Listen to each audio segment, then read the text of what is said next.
আমার মতো যারা চিংড়ি মাছ পছন্দ করো তারা রেস্টুরেন্টে গেলে প্রথম যেটা অর্ডার করে সেটা হলো গোল্ডেন ফ্রাইড প্রনস। একদম restaurant style golden fried prawns কিন্তু খুব সহজেই ঘরেই বানিয়ে নেওয়া যায়। চলো রেসিপিটি শেয়ার করে দিই। Welcome to kitchen queen Sejuti. প্রথমেই আমি কিছু বাগদা চিংড়ি নিয়ে তার সাথে লবণ, পেরি পেরি মিক্স আর অল্প আদা রসুন পেস্ট দিয়ে ম্যারিনেট করে রেখেছি। এবার একটা বাটিতে সমপরিমাণ ময়দার কর্নফ্লাওয়ারের সাথে লবণ আর গোলমরিচের গুঁড়ো দিয়ে মিশিয়ে রেখেছি। একটা মিক্সিং বলে ময়দা, কর্নফ্লাওয়ার, লবণ, হাফ চামচ বেকিং পাউডার, রসুন পাউডার, চিলি ফ্লেক্স, একটা ডিম আর বরফ ঠান্ডা জল দিয়ে একটু ঘন ব্যাটার বানিয়ে নিতে হবে। এখানে ময়দার চেয়ে কর্নফ্লাওয়ারটা অবশ্যই বেশি ইউজ করবে, তাতে করে অনেকক্ষণ এগুলো ক্রিস্পি থাকবে।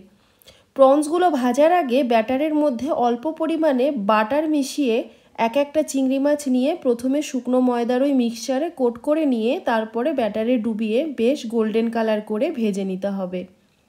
এগুলো এতটাই টেস্টি হয় যে এইভাবে একদিন বাড়িতে বানিয়ে দেখো। গোল্ডেন ফ্রাইড প্রনস রেস্টুরেন্টে গিয়ে আর অর্ডার করতে মন চাইবে না।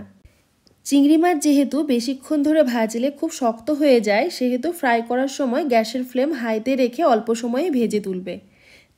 তাহলে রেসিপিটা ভালো লাগলে লাইক, কমেন্ট, শেয়ার করো।